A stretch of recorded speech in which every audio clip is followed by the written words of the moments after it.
اس لیے جب اولاد پیدا ہوتی ہے تو ماں باپ کی سب سے پہلی خواہش ہوتی ہے کہ وہ بچے کی عقیقہ کریں، اور عقیقہ کیوں نہ کریں؟ کیونکہ یہ اللہ کی بڑی نعمت ہے، اللہ تعالیٰ کی طرف سے بڑی نوازش ملی ہوئی ہے، اس لیے وہ چاہتا ہے کہ ہماری اولاد پر کسی طرح کی مصیبت نہ آئے، کوئی پریشانی نہ آئے۔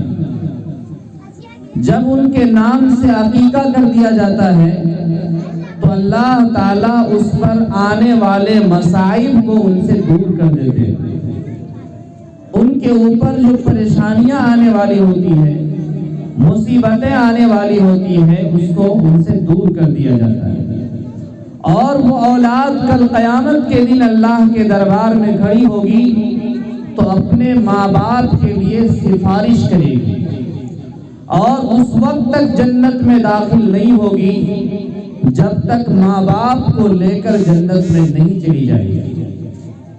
تو عقیقہ یہ سنت ہے، اور عقیقہ ہر ماں باپ کو کرنا چاہیے۔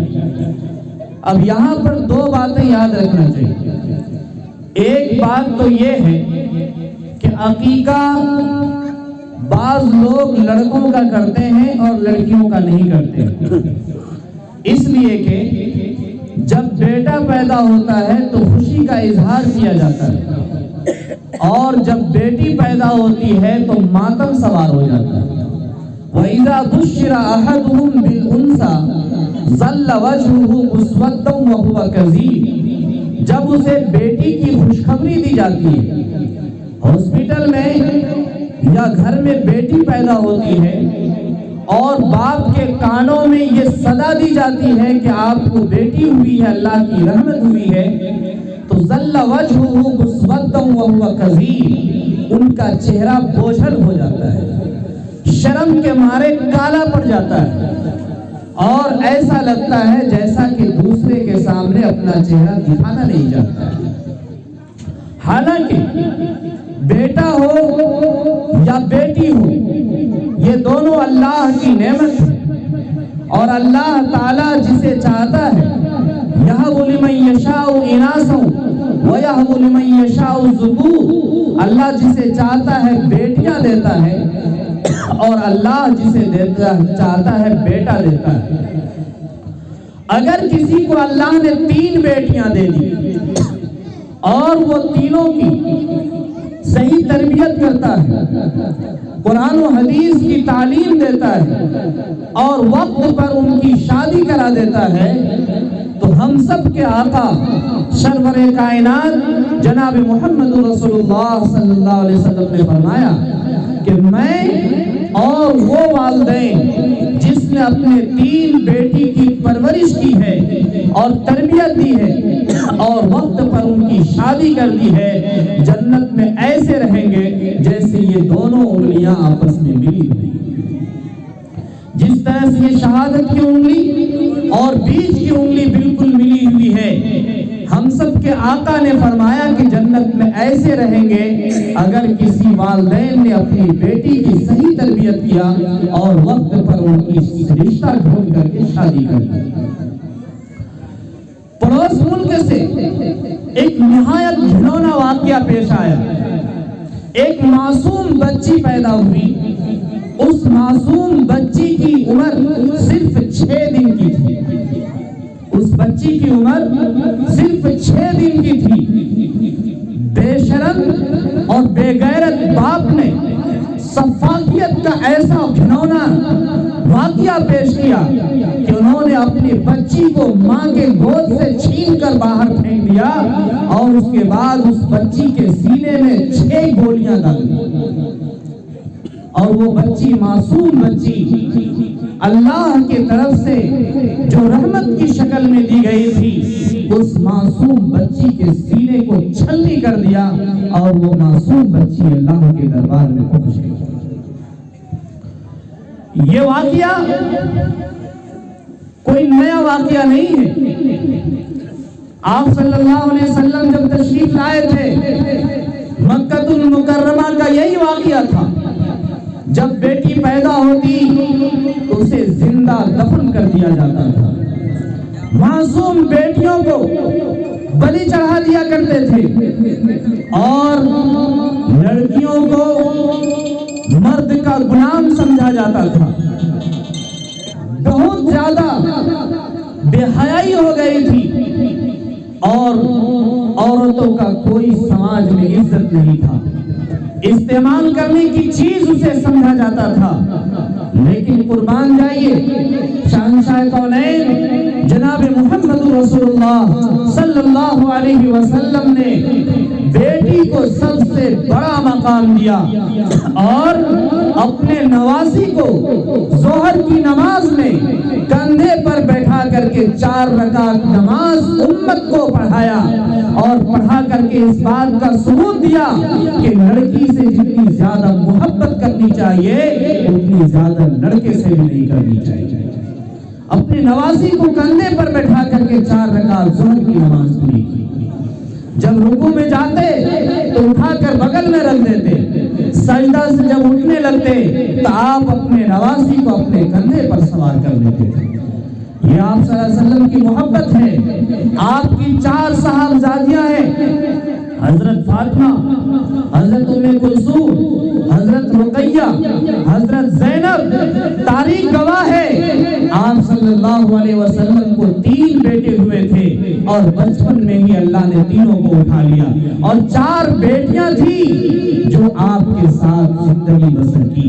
اور آپ نے تینوں صاحبزادیوں سے اتنی زیادہ محبت کی وہ مثال ہے. تاریخ کا ایک بہت بڑا سنہرا باب ہے. وقت ملے تو پڑھیے آپ نے اپنے بیٹیوں کے ساتھ کس طرح سے زندگی بسر کی. جب آپ سفر سے آتے تو سب سے پہلے حضرت فاطمہ کے دروازے پر جا کر دستک دیتے. مسجد النبوی سے لوٹتے نماز پڑھ کے تو حضرت فاطمہ کا دروازہ کھٹکھٹاتے اور اس کے بعد آپ کہتے فاطمہ تم میرے جگر کا ٹکڑا ہو، جب تک میں تمہیں نہیں دیکھتا ہوں مجھے سکون نہیں ملتا ہے. یہی وہ فاطمہ رضی اللہ تعالیٰ عنہ ہے جنہوں نے حضور پاک صلی اللہ علیہ وسلم کے بارے میں فرمایا تھا کہ میں اپنے والد کو ایک کانٹا بھی چبھے یہ برداشت نہیں کر سکتی.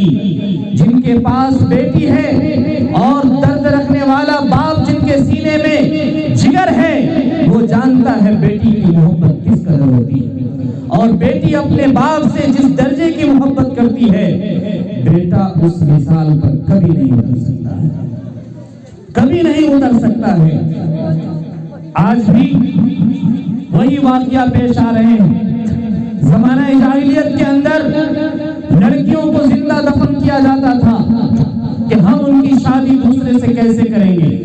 وہ اس کو عار سمجھتے تھے، وہ ان کو اپنی بے عزتی اور بے غیرتی سمجھتے تھے، اسی لیے بیٹیوں کو زندہ دفن کر دیتے تھے. آج الٹراساؤنڈ کے ذریعے سے، ٹیکنالوجی کے ذریعے سے شوہر اپنے بیوی کے پیٹ میں لڑکا ہے یا لڑکی ہے 10-20 ہزار روپیہ دے کر پہلے ان سے جانچ پانے کی کوشش کرتے ہیں کہ ان کے پیٹ میں بیٹا ہے یا بیٹی ہے.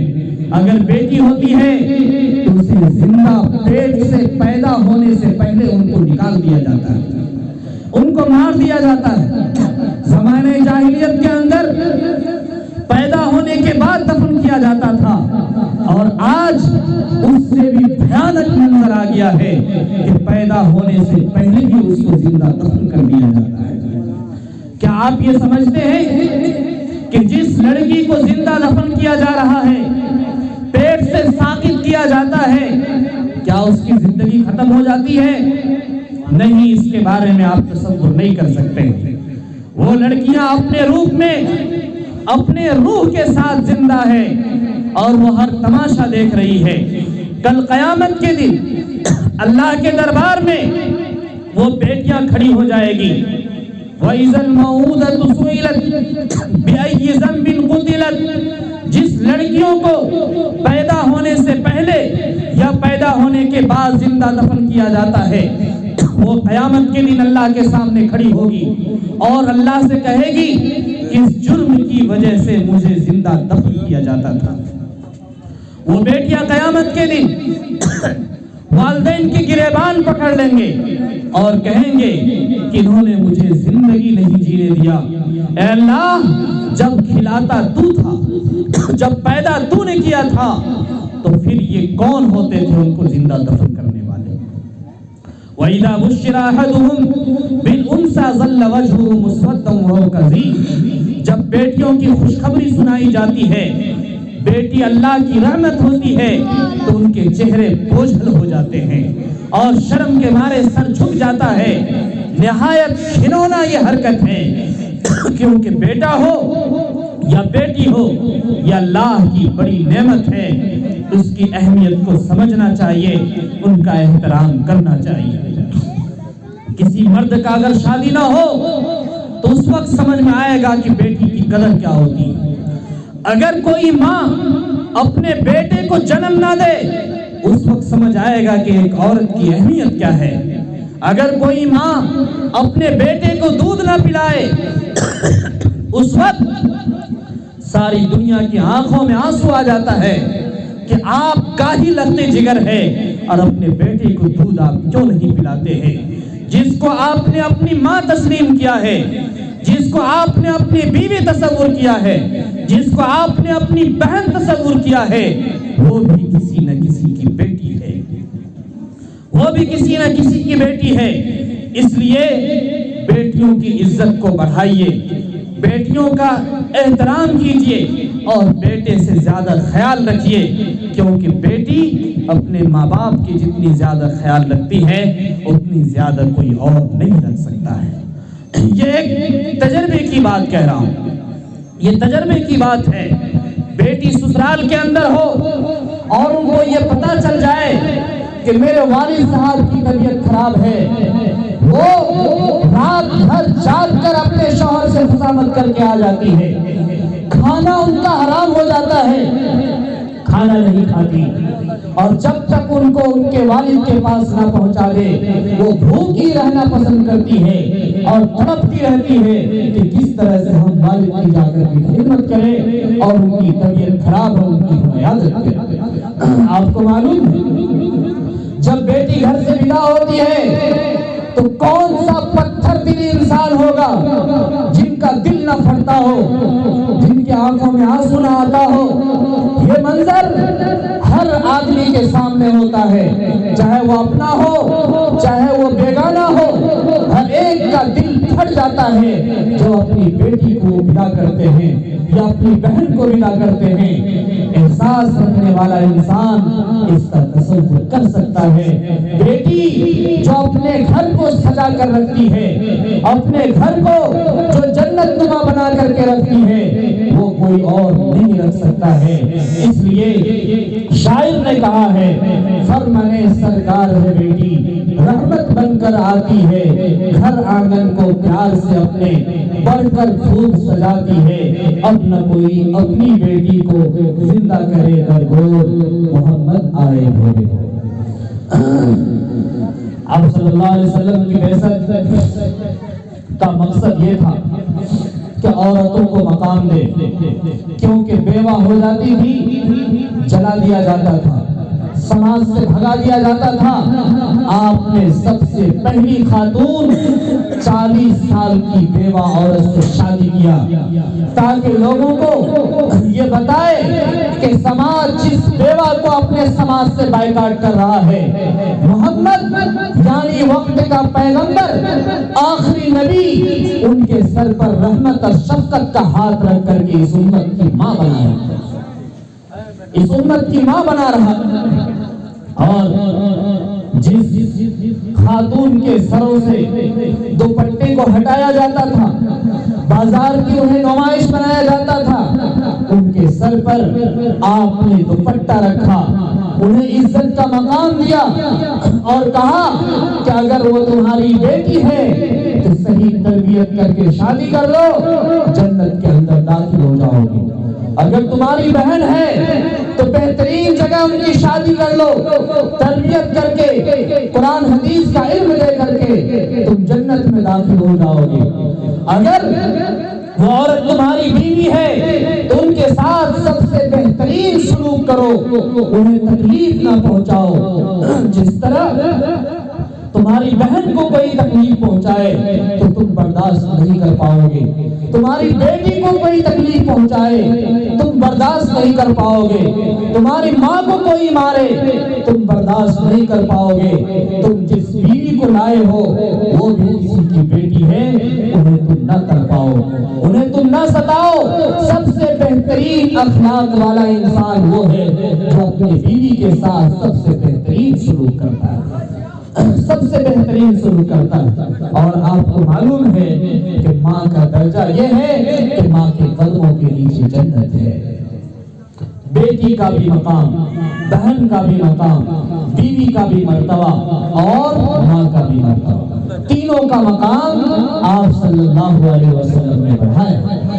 اس لیے میرے بھائیوں سمجھنے کی بات ہے، غور و فکر کرنے کی ضرورت ہے کہ جب بیٹا ہوتا ہے تو ہم خوشی کا جھنڈا لہراتے ہیں، عقیقہ پر عقیقہ کرتے ہیں، مٹھائی پر مٹھائی کھلاتے ہیں، اور جب بیٹی ہوتی ہے تو پھر ہمارے چہرے پر شکن آ جاتا ہے۔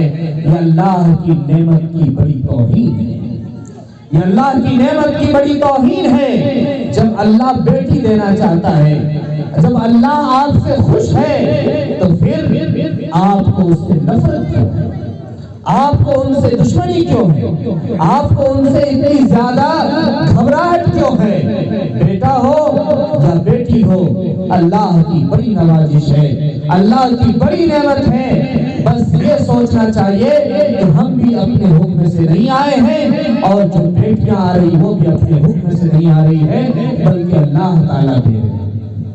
اور جو اللہ دیتا ہے کھلانے کا نظام بھی وہی کرتا ہے، جو اللہ پیدا کرتا ہے سارا انتظام اسی کے قبضے میں ہے۔ ایک انسان کچھ نہیں کر سکتا اگر اللہ نہ چاہے، اگر اللہ نہ چاہے تو انسان کچھ نہیں کر سکتا، اگر اللہ چاہے تو ہاتھ پاؤں عقل اور جگر سب کچھ ہوتے ہوئے انسان ہاسپٹل میں پڑا رہتا ہے، گھروں میں بیٹھا رہتا ہے، ہل نہیں پاتا ہے، چل نہیں پاتا ہے، کام کاج نہیں کر پاتا ہے۔ ایک ایک جسم کا انگ یہ اللہ کی نعمت ہے، اس نعمت پر اللہ کا شکریہ ادا کرنا چاہیے۔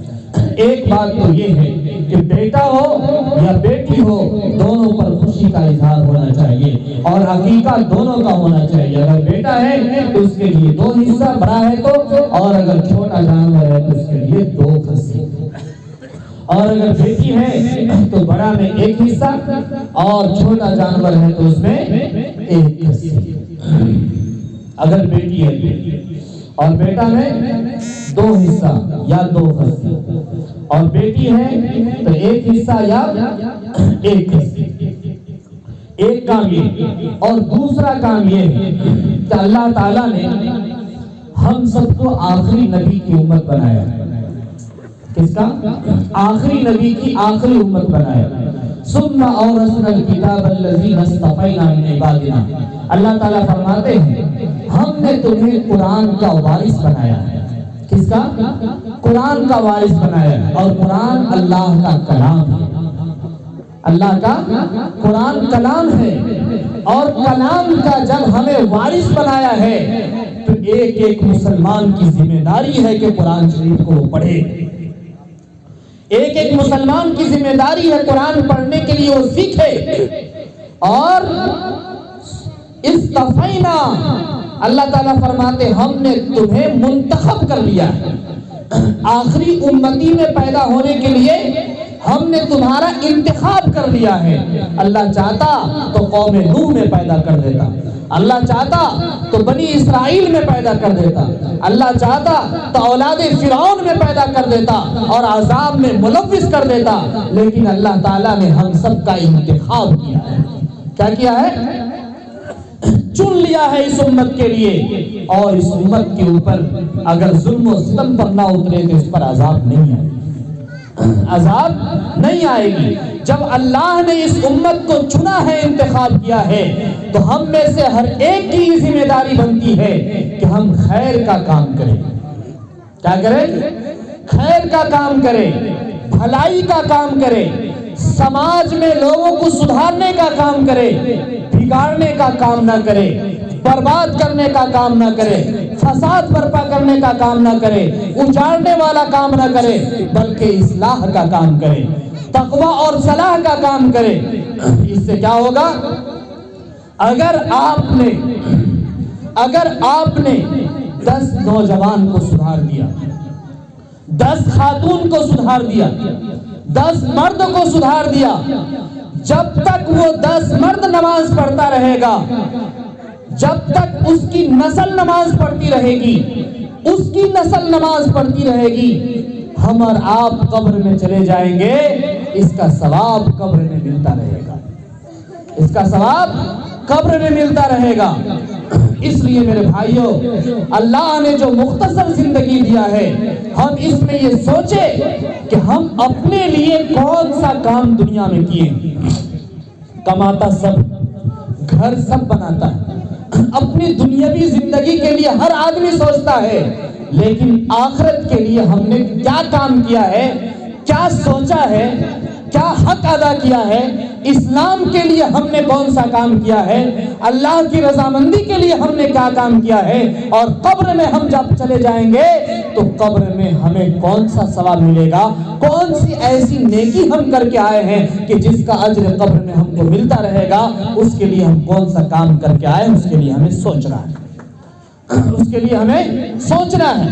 اور سوچنے سے پہلے اس کے لیے ہم کو ایک کام کرنا ہے، وہ کام یہ ہے کہ آج سے ہی یہاں سے اٹھنے سے پہلے دل و دماغ میں یہ بیٹھا لیجئے کہ ہم آج سے پکا سچا نمازی بنیں گے، انشاءاللہ نمازی بنیں گے، نماز نہیں چھوڑیں گے۔ کب چلتے پھرتے ہارٹ اٹیک ہو جائے، کب چلتے پھرتے آنکھ بند ہو جائے، سوئے صبح ہم دیکھ پائے یا نہ دیکھ پائے، یہ چڑھتا ہوا سورج اور رات میں جب غروب ہوتا ہے تو یہ سندیش اور یہ اعلان کرتا ہے کہ اے انسانوں، چڑھتا ہوا سورج جب ڈوب سکتا ہے تو تمہاری جوانی بڑھاپے میں بدل سکتی ہے اور تمہاری زندگی موت کی گھاٹ اتار سکتی ہے۔ یہ ہمارے لیے نصیحت عبرت ہے۔ کب موت ہوگی کسی کو پتا نہیں ہے، کہاں موت ہوگی کسی کو خبر نہیں ہے، کس حال میں موت ہوگی کسی کو معلوم نہیں ہے۔ اس لیے آج ہی یہ طے کر لیجئے کہ جو بچی ہوئی زندگی ہے اس کو ہم اللہ کی رضامندی کے لیے گزاریں۔ سب سے پہلے نماز کی پابندی، اور دوسری بات، ہم جھوٹ نہیں بولیں گے، جھوٹ نہیں بولیں گے، جب بولیں گے سچ بولیں گے، کیونکہ ہمارے کندھے کے اوپر جو فرشتہ ہے، یہ فرشتہ ما یلفظ من قول الا لدیہ رقیب عتید، جب ہم بولتے ہیں تو وہ فرشتہ فوراً لکھ لیتا ہے، فوراً لکھ لیتا ہے۔ اور لکھنے کے بعد اللہ تعالیٰ قرآن کے اندر فرماتے ہیں یا ایھا الانسان ما غرک بربک الکریم الذی خلقک فسواک فعدلک۔ اے انسانوں، یا ایھا الانسان، اے انسانوں، دنیا کی کون سی ایسی قیمتی چیز ہے جس نے اللہ سے تمہیں غافل کر دیا ہے؟ اللہ سے بھی کوئی قیمتی چیز ہے؟ اللہ نے جو زمین بنائی اس سے بھی زیادہ کوئی قیمتی چیز ہے؟ اللہ نے جو آسمان بنائے اس سے بھی زیادہ قیمتی چیز ہے؟ اور اللہ نے ہم کو جو اشرف المخلوقات بنایا ہے، کیا اس سے بھی کوئی قیمتی چیز ہے؟ کون سی چیز ہے اے انسانوں جس نے تمہیں اللہ سے غافل کر دیا ہے؟ الذی خلقک فسواک فعدلک، حالانکہ اس اللہ نے تمہیں صحیح سالم بنایا ہے، ماں کے پیٹ میں بنایا ہے، بہترین نقشہ دے کر کے بھیجا ہے۔ اور فسواک فعدلک، اس کے بعد اللہ تعالیٰ فرماتے ہیں وَإِنَّ عَلَيْكُمْ لَحَافِظِينَ كِرَامًا كَاتِبِينَ، وَإِنَّ عَلَيْكُمْ لَحَافِظِينَ، ہم نے تمہارے اوپر نگراں متعین کر دیا ہے۔ نگراں کون ہے؟ یہی فرشتہ، کرامن کاتبین، اس کا نام کرامن کاتبین ہے۔ یعلمون ما تفعلون، اس کی پہنچ کہاں تک ہے؟ اس کی پہنچ یہ ہے کہ آپ 3 بجے رات کو جب کھراٹے لیتے رہتے ہیں تو وہ فرشتہ سوتا نہیں ہے بلکہ اس کو لکھتا رہتا ہے کہ رات کا ٹائم آپ کا کس میں گزر رہا ہے، دن کا ٹائم آپ کا کہاں لگ رہا ہے، صبح کا